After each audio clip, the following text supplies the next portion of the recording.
Thanks for listening to Baxi's Musical Podcast with my special encore interview with the Godfather of Home Recording, Stevie Moore, from May of 2022.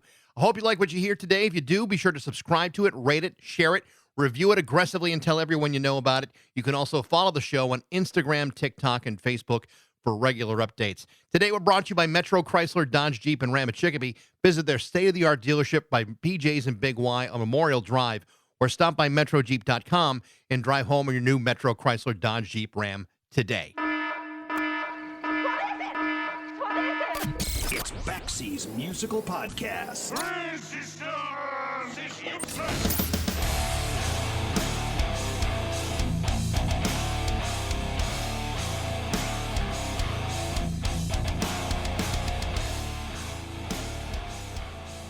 When the Beatles released 3 albums in 1964, people thought, hey, you know what? That's a lot of Beatles albums this year. Considering today's standards, where an artist releases a record every 3 to 5 years, sometimes even longer, the Beatles, by comparison, seem pretty busy. But compared to my guest today, every single musical artist over the last 75 years, by comparison, is an uninspired slacker. Since I started this podcast, I've tossed the word genius out there a number of times. The truth is, calling somebody a musical genius depends largely on the person calling him a genius. Can anyone write music? I suppose. Could anyone write, record, and play all the instruments for thousands and thousands of recordings? Maybe, if you had the time, but not everybody has the ability to create great songs, thousands of songs that are simultaneously catchy, inventive, quirky, complex, beautiful, entertaining, and hilarious. Sometimes all within the same 2 to 3 minute long song. Because in my opinion, that would require the work of a genius or something pretty damn close to it. Since 1969, multi-instrumentalist Stevie Moore has released more than 400 albums. Not just 400 albums. Most of them have been double albums. That number includes a staggering number of cassette tapes, compilations, live albums, re-releases, some of the most astonishing and fantastic experimental pop songs that you probably haven't heard. However, in each of the 4 documentaries that have been made about Stevie, it becomes clear that Stevie is arguably one of the most prolific songwriters of all time. In fact, in the 2019 documentary entitled Cool Daddy-O, The Second Youth of Stevie Moore, he is described as one of the greatest overlooked composers of the 20th century. What makes his career even more incredible is that he has produced, recorded, released, distributed, and written the music for each of these albums largely by himself in his own home. But it's not even about the way that he's recorded his music. What's even more remarkable is the sophistication and genius of his craft. These are songs with twists and turns and chord structures and melodies of a man who knows exactly what he's doing, and he's been doing it by tapping into what seems like a bottomless well of creative reserve while refusing to be compromised by an industry which rejects that kind of experimentation and artistic productivity. Don't believe me? Listen to his 1976 album, Phonography, with songs like Goodbye Piano, or I Wish I Could Sing, or my favorite, Why Should I Love You? Or listen to his 1986 compilation, Glad Music, with songs like Pop Music, or I Like to Stay Home, or Part of the Problem, and hundreds of others. And by doing so, you realize this isn't just some sort of strange guy in Memphis, Tennessee. This is an extraordinarily talented innovator who has used everything he can as a source of musical inspiration. So today, it is my absolute joy to welcome my guest, the brilliant Stevie Moore, on Baxi's Musical Podcast.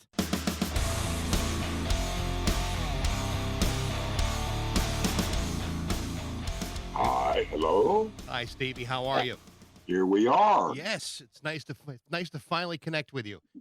Yeah, same here. I'm all mixed up. I'm pleased as can be, and I'm also petrified, nervous as fuck.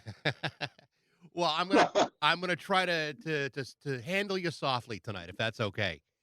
Yeah, you might not get my best. Come on, come at me. Well, I may throw a couple of things at you, but I mean, there's so much to unpack with this, and I want to start off by saying that first of all, you just sent me a Bandcamp file of the song Dates and re-recorded it with Dave Gregory from XTC, and I had just finished talking to him a couple of weeks ago. and it's just great. And one of the things I wanted to share with you, he and I had been emailing with each other for quite a while, and I told him that I was trying to schedule an interview with you, and what he said to me was, "I hope you coerce Stevie into chatting with you. He has a brilliant and somewhat eccentric talent that has been overlooked for far too long." He said he saw the documentary. He wanted to say hi. That's some pretty high praise from a remarkably gifted musician just like yourself. And I have to tell you, the more and more I dig down deep into your music, the more I'm so angry at myself for missing so much of it. The songs to me they're so brilliant that it's like I noticed that everyone seems to focus on the amount of music you've done rather than focus on the quality of music you've done. And I hope that's a big difference for you when you're doing an interview. I hope you get some of that. Well, of course, obviously that's the ultimate for me because that's what matters. And and a lot of times it backfires, and it's like shooting myself in the foot by releasing so much over my lifetime. And forever, it's always been a thing where people, that the man needs an editor. That whole thing, and I agree, and I also think, shut up. You don't know what it is. I can only do what I do. Sure, there's a gift of knowing where to draw the line, but for me, no, I don't draw the line. Okay, if you need somebody to draw the line, Google it. Find a musician who draws the line. This is the ultimate thing about home recording. You're not really supposed to ruin your chances by sending out the substandard stuff, but that's what I do. Take it or leave it. But even the substandard stuff, that's really a matter of your own interpretation. I mean, I see even the most experimental pieces that you've recorded and distributed.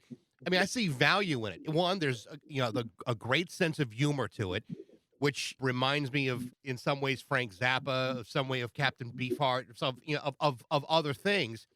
But on the other hand, to me, it's some of the most interesting stuff you've recorded. I mean, I've been a radio guy for the last 36 years, and I know. I can tell that. Well, I mean, to me, my whole career has been based on mistakes too. But the mistakes, it's kind of like jazz. It's like, there are no wrong notes. It all depends on what comes after it. And I find that to be entirely true of even the most, dissonant recordings you do, that there are no accidents. It's part of what makes everything so interesting. Right. And again, when you enter the haunted house, it says right there at the front door that you're not going to be able to handle the quantity. It's overwhelmed. That's my middle name. Yeah. Overwhelmed. You mentioned about had you gone down a more traditional path, signed a record contract with a major label and started to release songs.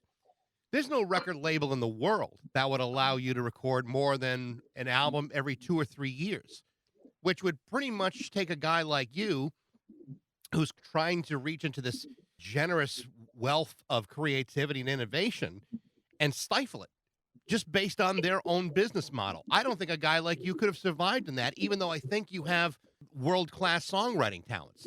I appreciate that. And again, I've always talked about the thing that all artists have demos. There's the word demos, it's essential to have demos, to work on your craft and get better, and then of course we've gone through things where, have you heard the demo? It's even better.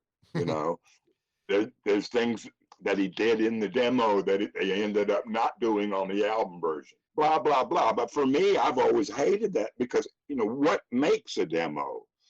Back in the days when we had all Beatles stuff, we needed more. And even the bad quality pressings with tape noise, that didn't bother us. We never thought, I just can't listen to this. No.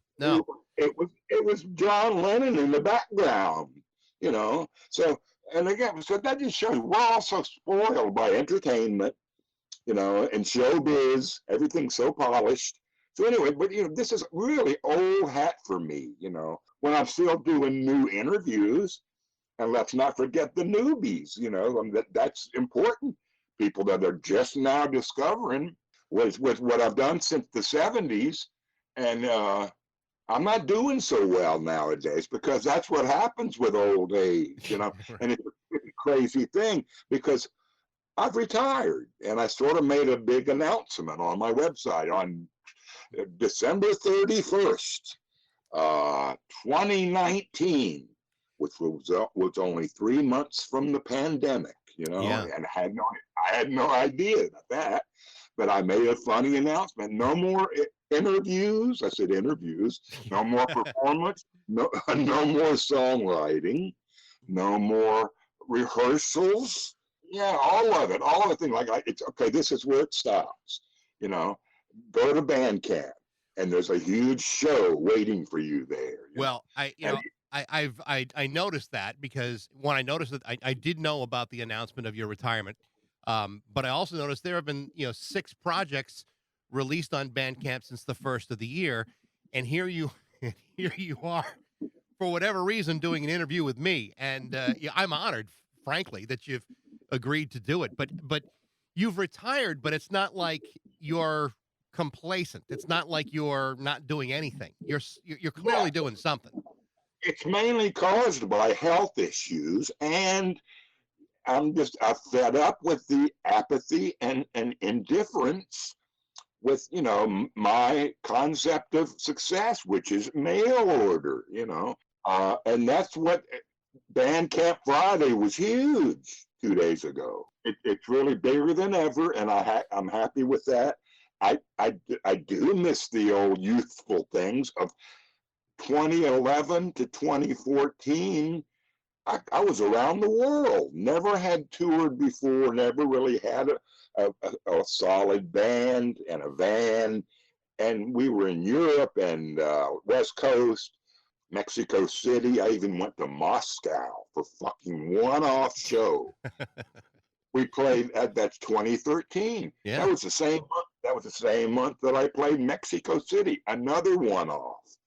No tour, to promote films, and that's another chapter. Me and my stupid documentary films, of which there are 4 or 5. That's where the retirement comes in. Yeah. Like I say, and what I miss more than anything, I have terrible arthritis in my hands, and I can't play like I used to. So what am I supposed to do? I laugh at myself, and I listen to the old stuff from 30, 40 years ago. I'm trying to practice and get back into it, and even I got young fans that are asking me tabs and chords, as young musicians do, and I can hardly even remember or even tell them what they are. But one guy out of nowhere got so into a song that's one of my favorites of mine, and I had to grab the guitar and think, wow, now this really makes me want to get back. Because that's what my fingers create, these chord progressions, and that's sort of what you hear in my music is chord progressions and counter melodies and the arrangement qualities of stop start and loud soft and all of that stuff. I mean, it's always what I've been into.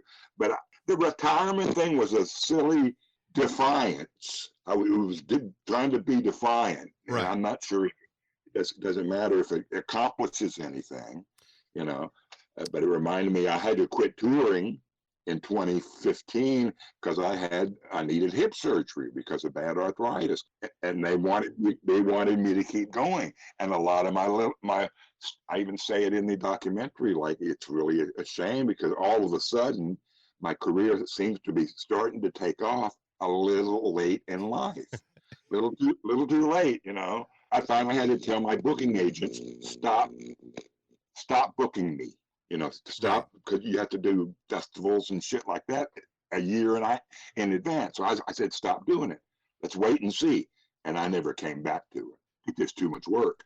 And my band members were all in their 20s.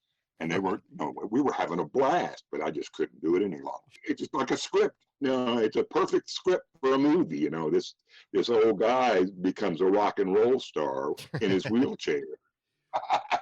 I was watching the documentary Cool Daddy-O. There's a couple of things that I thought were really interesting. it was mentioned in that film that you may be the greatest overlooked composer of the 20th century. Yeah. When I listen to your music and dig deeper, and even the times when you are either re-recording the music or re-releasing the music, and I'm listening to what you're doing, these are complex songs. I mean, you talk about, the chord progressions that you're choosing. When Dave Gregory talks about you, I mean, he marvels at what you do. I had a couple of interviews with Jason Faulkner who said that working on Make It Be with you was one of the highlights of his career, because I mean, he had never worked with someone who just seemed to be in touch with something so different and revolutionary and maybe unappreciated at the same time.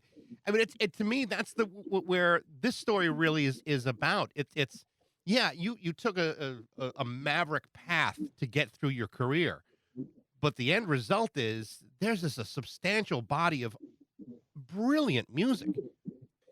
I hope if anyone listens to this interview, and they will, that they really explore what you've crafted over the last 50 some odd years, because it's remarkable. Thank you. And again, we're also dealing with this whole new world that none of us seem to have anticipated.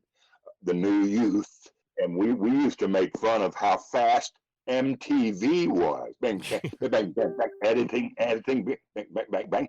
But that's long before we ever were cyber. So now you can't keep up. So there's no way anybody's going to have any interest in somebody that has 400. But are they all good? Yes, they're all the best. You have to listen to one at a time. It's just crazy to deal with. Not to mention the music business, as we all saw crumble. Mm-hmm. But even that's not new. We saw that with Napster and MP3s, and it's like, what's going on here?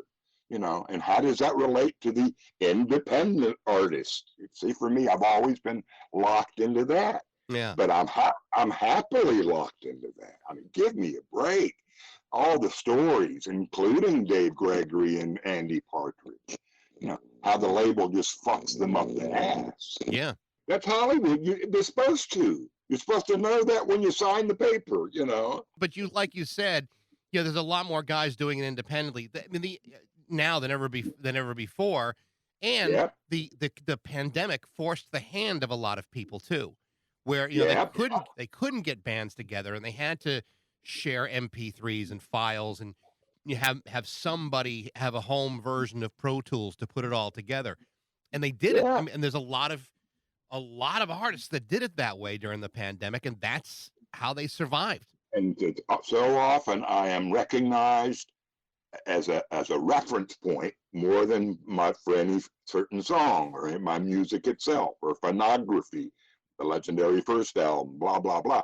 But the whole thing about even before Pro Tools, the Tascam 4-track cassettes, studios. Everybody did their own studios, and that's sort of what happened with the lo-fi thing. And I continue to this day try to downplay. Stop saying lo-fi. It's DIY fi. Yeah. Because it doesn't matter how many overdubs you put on it, or if you leave it with vocal and guitar and a little echo. There's a million options. We all know that, and we don't have to sound like 48-channel studios. When you started distributing stuff, you were doing it by mail, largely on cassette. And what you were doing at the time, and I don't know if you realize what you had done, but basically you were creating, one of the first social medias in a way, because That's right. Yeah. I mean, really, that's what you had done. And I mean, you had fans that were constantly asking for more things, telling you what they wanted to receive. And you were, in a way, you were pre-Amazon and pre-Facebook all at the same time. So good on you. That's great. Appreciate it. Yeah, exactly. One of the first things I remember, I was real slow to get into computers and the web and all that, for me, or for just for anything. A lot of people were. I mean, I had a girlfriend who used a computer at work. I'm sure that's a common story with a lot of people that, we didn't have one at home, but, the girlfriend that works there knows so much stuff that I have no idea about. And of course, I was even negative about it. I don't want them to know. But the whole thing about is when Apple came out, Apple and the a way to release music through it being on iTunes. That's what I'm trying to say. Yeah. Yeah. iTunes. Early 2000s is what I'm thinking about. But even at that point, I left it at home. It was still at home. I wasn't really sending out files. Nobody could really do that quite yet. A large zip file that makes their email break down and stuff like that. But then the Bandcamp I think one of the first ones was Reverb Nation, and I used to laugh about that because that's where all the kids were going with their home cassettes. And I don't know why. I did open an account, didn't stay very long, and it's been a while, and it's taken a while for Bandcamp to really. I mean, they've been around a while and they've been helpful for me, but now it's huge, and especially for somebody like me who, my story, overkill. I love it. I love all that overwhelm thing. Do you dare? I mean, that's what they say about Zappa, and Beatles and all of it. Obviously, your dad was a tremendous musician. Played bass for Elvis and Orbison and Sinatra and Bob Dylan, and did I don't think it was something like 12,000 different sessions. Obviously he's not as home as anyone probably would have liked because he's on the road most of the time. But at what point in your life do you say, I not only want to be a musician, but I might actually be really good at it? I mean, was there a moment where you said, this is exactly what I want to do? High school days.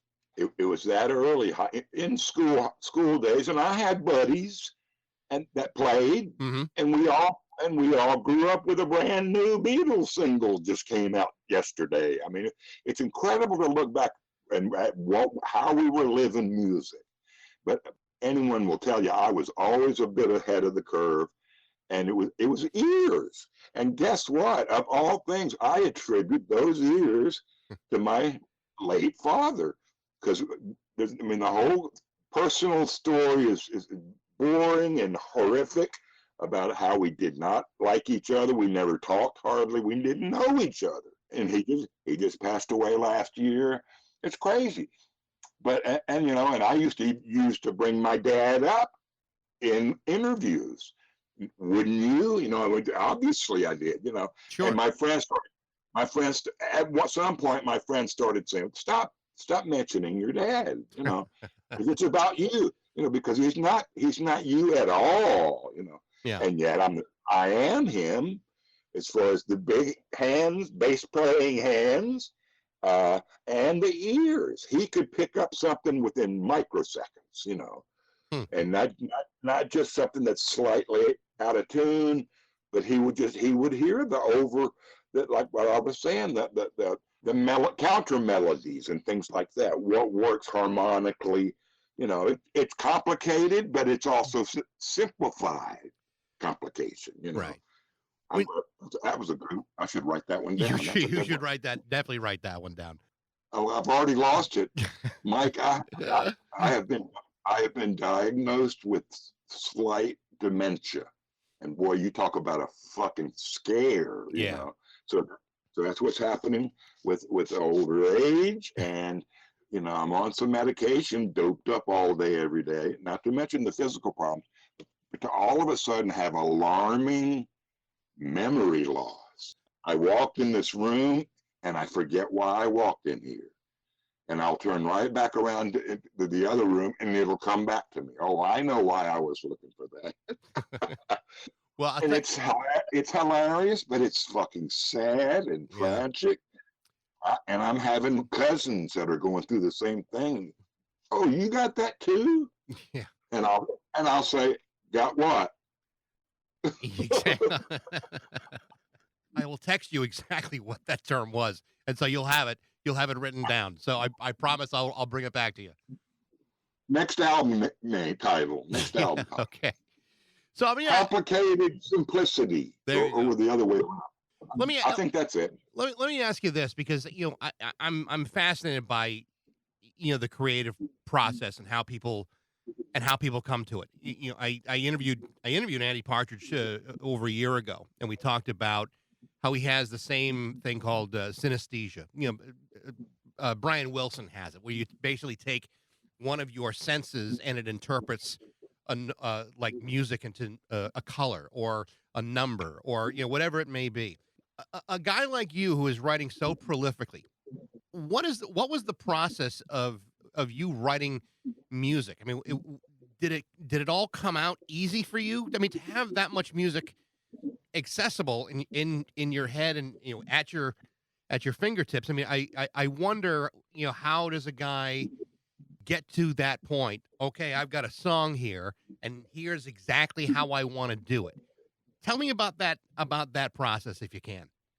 I wish I could. I mainly because of memory loss, but also just organically. I don't even know that. Even then, I don't know that I had no methodology. I mean, I was a one-man band connoisseur, so that was a major thing. And of course, that wasn't really hard to overcome because McCartney and Stevie Wonder and all this stuff that was happening. It's like, oh, well, listen to this band, and it's all one guy. So it's we saw that early on, and that was no big deal. And after a while, it came natural to me.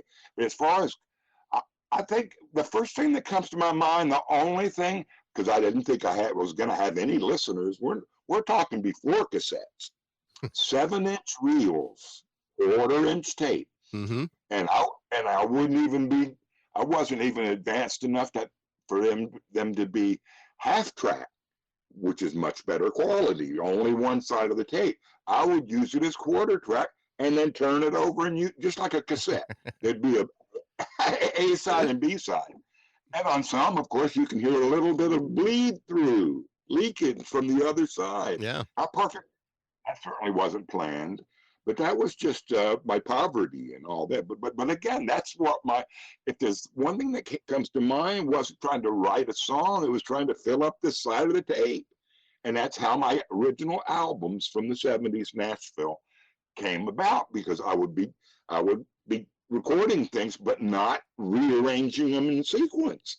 That's outrageous to me. Just think about, it's almost like doing a radio show, to where whatever you spin next, that's where it's going to be. That's right. And now we live in an age where you clip, clip, trim, clip, and you improve it up. We need to take that little bit out, clip, trim, all that. It blows my mind. But that doesn't explain how did I write those songs? I have no idea.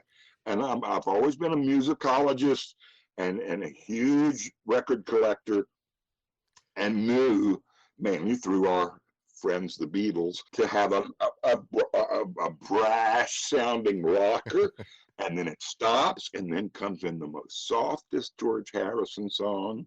And that was sort of my big influence, was diversity. Yeah. I continue to this day. It's one thing to have the habit, the talent, and the accomplishment of knowing how to write songs and arrange verse, chorus, modulate to another key.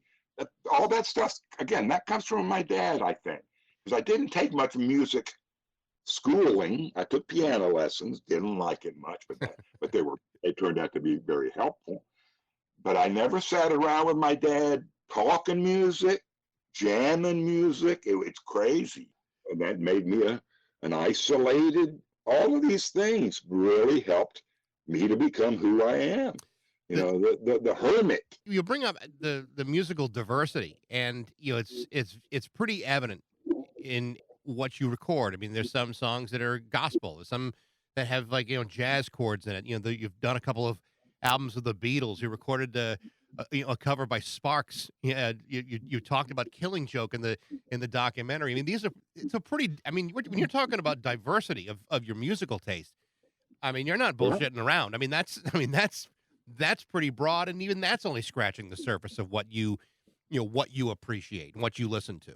And hillbilly music, You know, that's another whole chapter because I kind of hated country as a kid, you know, in the 60s. Part rebellion, part, well, come on, this is like horrible. You know, this isn't anything. Give me Mozart any day. Right. And same with blues. I had no interest. I didn't really hate it, but I just had no interest in why would I want to listen to an hour of Muddy Waters and T-Bone Walker? Of course, these days, I can't believe I was ever like that, you know, because that's better than Mozart, you know. Right. And same with hillbilly, you know, having to leave Nashville and the cowboy gray hairdo, the hair. There was hair metal and there was hair country in the 90s and stuff. One of the things that I do want to talk about specific songs, and maybe your memory isn't quite ready for some of these questions, but one of the songs that I really have fallen in love with is "Why Should I Love You," and the early version is great, but the version that was redone on Glad Music, I think, was phenomenal. When you decide to redo a song, and in this case, you've recorded it first in 1976 and again 10 years later. What is it about certain songs that make you say, I want to try that again?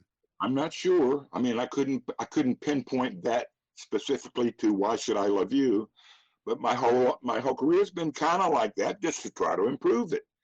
And because, you know, obviously with the better quality, you're going to get more listeners and more people that like it, because some of that stuff is muddy. And of course, I love shit like that. I mean, early, because back then I had no multi-track. Imagine that. I was using tape decks, but bouncing reel to the next reel, back to the other reel. I'm just copying. And they say you can't do that. And I did. 8 overdubs, 10 overdubs. It's like, wait a minute. Just, you know, mic line mixing is how I did it. You know, you'd put one deck into the back of the second deck and at the same time have a mic in front. And I got really good. I really got really good at that. I couldn't believe it. How did I do this? You know, and one way to make that work, to be a little techie, but it's not much, is that when you go on to that next overdub and whatever you're going in the back of the tape deck with, keep that low. You have to keep that low, and then wait a minute, I got it wrong. Total opposite. It's dimension. It's just dimension. No, you keep the one going, the basic track, keep that high volume so that your new overdub will fit in, because there's no going back and mixing it. See, that's the thing. So all phonography, all that stuff is done like that. I would do drums last. How weird is that? That had to be really challenging to sync everything up like that. Kinda. Yeah. That had to be the most challenging thing of all, is having some sort of synchronization. Yeah, but again, I was so lackluster with perfection. For me, it was always, that's good enough. Next song, you know, and that's how I worked for decades. That's why 400 albums. You're right. But a great example of that, and this is maybe one of my favorite, Stevie Moore moments, is "Goodbye Piano." There's a part in the song where you bump into the microphone, you're singing in a falsetto, and you come out of the falsetto and say, "Oh, sorry." Any artist in the world would have either redone the song or removed that. To me, that's my favorite part of the song. It makes me smile every single time, because to me, like I talked about before, in radio, when I first started, our mistakes were some of the best things we ever did. The things that took us off track were the things that people most appreciated, because it was it's totally human. Exactly. And to me, it's, the kind of thing I could see a guy in a studio doing it, but I can also see a producer say, okay, cut 2. And that would be lost forever. And I'm glad you didn't do it that way, because I think it's one of your finest moments. Great. And of course, that's one of the most popular songs for decades. Yeah. The Residents wrote me a letter.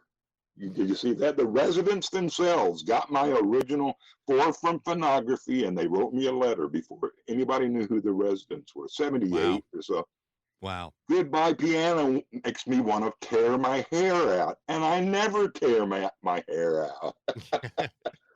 I'll Well, send it to you. It's all online. yeah, And of course, you've seen all of my archiving right there on the World Wide Web. And I've been having a blast with that for about 20 years. And you got a lot of dickheads that are always saying, you should see his website. It's like, tripod era, angel fire with funny little gifs in the corner and just making fun of it. it's hard for me to diminish what you do because, I mean, I do a single radio show a day. That's really it. That's all I do. And, once it's done, it's done. Maybe it's saved in a podcast, but maybe it's not. And, a good part of my career has never been, recorded and kept, and that's fine. But a guy like you to have done it all by yourself with, some assistance here or there, maybe not. And then to produce this kind of work. And then, when you have a band like the Residents, a very obscure, very experimental band citing you as an influence. I mean, and that can only be because of that strange lead vocal, I guess. You know, because that's what they were doing. Yeah. It's like children's music. Yeah. So before I forget, by the way, you got a fantastic radio voice. Oh, thank you. Well, almost as good as mine. WRSM Jazz 88. Now, but you were in radio for a good long time, right? Yeah, WFMU in Jersey. That's another part of the story. I fled Nashville because I couldn't take the ignorance in the country southern boogie rock, And I had an uncle who got me a job at Sam Goody's in North New Jersey, and I lived up there fucking 34 years. And so much happened there, good and bad. But that's right, and I did, that was college radio, which is still going well. Mm-hmm. But back then, it was a fantastic gift. It was so Art Stevie Moore like because it was truly free form. It's always claimed to be, but you listen to it now, and it's all just block programming. People trying to act experimental. But back then, man, we would play a Wagner symphony on top of Sex Pistols, and we would just do nonstop. A lot of spoken word things that became really underground popular back then. Steve Fisk, Plunderphonics, just and that's ironically that's all I do now. Here I'm talking about retiring, and you mentioned you noticed, well, you got 6 new albums out. My new music making is all sitting at a desktop computer having fun layering shit. You sent me some files from Bandcamp, and you said you're gonna hate this, but I didn't, because to me there was a lot of Beefheart sounding to it. I mean, it sounded like if Captain Beefheart had an electronic voice recorder, this is what he would have done. The spoken word. Yeah. Okay. Well, what that is text to speech. you can feed text into a program, and it'll talk it.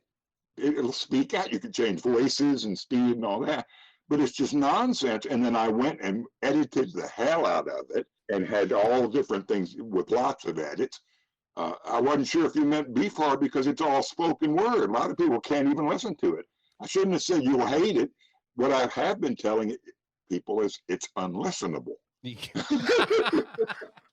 Which is even worse. That's worse than hating it. Well, you did bring it back. I mean, the last song on that record was you and Jason Faulkner. So to me, everything is forgiven at that point.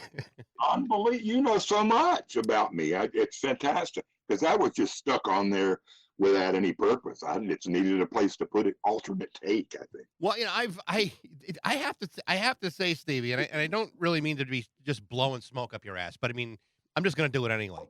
I've been doing this podcast since the beginning of the pandemic. I've had, pretty good success getting a lot of, real good guests, and I've been very proud of what we've been able to do. But in all of that time, I don't think I've had more fun researching someone's career like I've had with yours.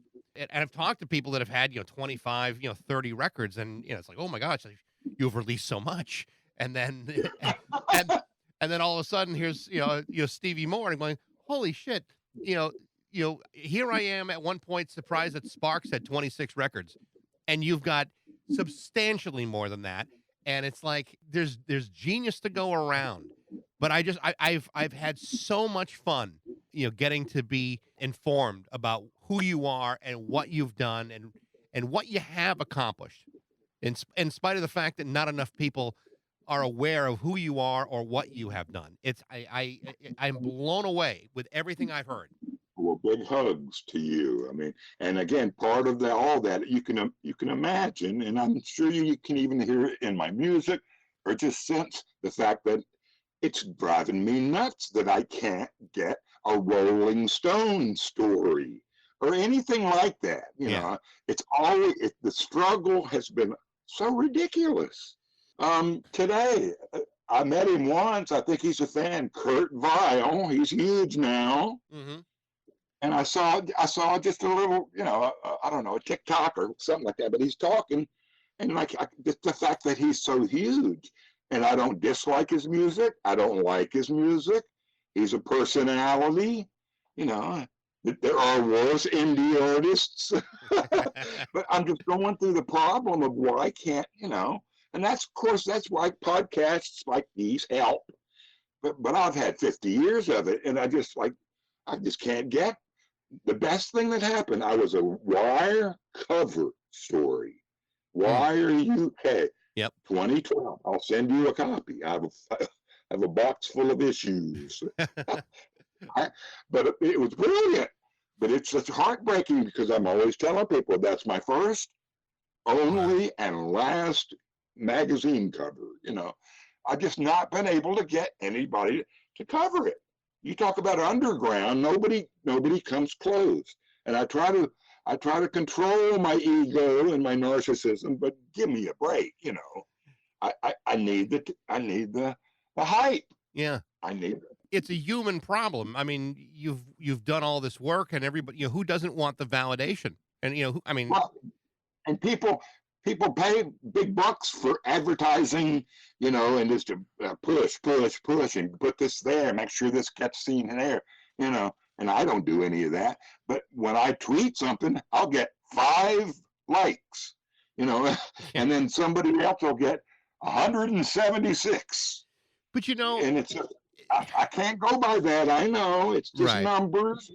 It's numbers, and also there's an algorithm that Facebook uses to Yes. almost squash any certain levels of public promotion. But nevertheless, even though you've created this substantial body of work, and you may not have gotten the credit that you deserved for it, I think in many ways you were true to yourself and right to not go down traditional paths, because I don't think there's a chance in hell that you would have been able to improve as a songwriter, as an arranger, as a composer. I don't think you would have been given the chance, and I think you probably would have been pushed down to even deeper obscurity had you gone down that road. I don't think that would have been a proper place for you. I think a broader approach, which is what you took, may not have been the most financially rewarding way of doing it, but on an artistic level, I don't know how it could have served you better. Yeah, you're right. And again,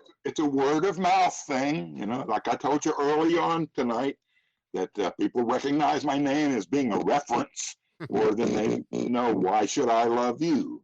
So, yeah. But that shouldn't be the case. I mean, I should have a little bit more validation, as the word you used. And that's really what it's about, And the people that you do find, like Dave Gregory, will totally agree and scratch his head saying, I don't know why. There's a problem.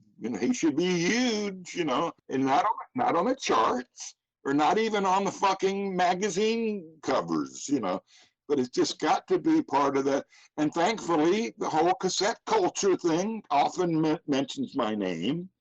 But as you say, they don't mention the songs. They mention the DIY-fi, One of my biggest problems, and I have admitted this time and time again, is I have a tendency to, when I discover music that I like, I have this compulsion where I need to own all of it. And if my wife saw me walk into the house with 400 records, she'd shoot me dead. and I can't say I'd blame her. I- she would blow a gasket if I walked into the house with that much music. But Same here. yeah. And of course, in my career too, as you know, there's tons of compilations, the best of, the greatest golden hits of. I mean, there's just so many compilations, and then you'll have the fans that'll say, "Well, forget those things. Go to the original tapes. His original home releases." So, but like I said, the man needs an editor, and it ain't my job. I don't care who thinks what is best. I have to tell you, Stevie, this has been a real pleasure to talk to you. I hope we get a chance to do it again at some point because I mean it's been a lot of fun, and like I said, this has been a real joy getting to know your work. It really has. You too. And I feel we're close friends now, man, because I know where you're coming from. You get me. I totally do. That's what I say to people. People either get me or they don't. You can't really explain why. It's not really rocket science. Before I go, what have you been listening to lately, Stevie? Wet leg. I know. I wasn't going to hit you. I told you I was not going to hit you with anything real hard. So Wet leg. Yeah. I love wet leg. Wet leg is great. They are great. Have you heard? Yeah, fantastic. Yeah. Let's be in touch. Absolutely. Stevie, thank you so much. We will be in touch. Our Stevie Moore's latest stuff can all be found on Bandcamp. He's still releasing stuff to this very day and releasing it all the time, and it's absolutely amazing. Thanks for listening to Baxi's Musical Podcast. I hope you liked what you heard. You can always email me at bax@rock102.com. I'd love to hear what you think. Thanks again to Metro, Chrysler, Dodge, Jeep, and Ram today for their support, but most of all, thanks to all of you for listening to Baxi's Musical Podcast.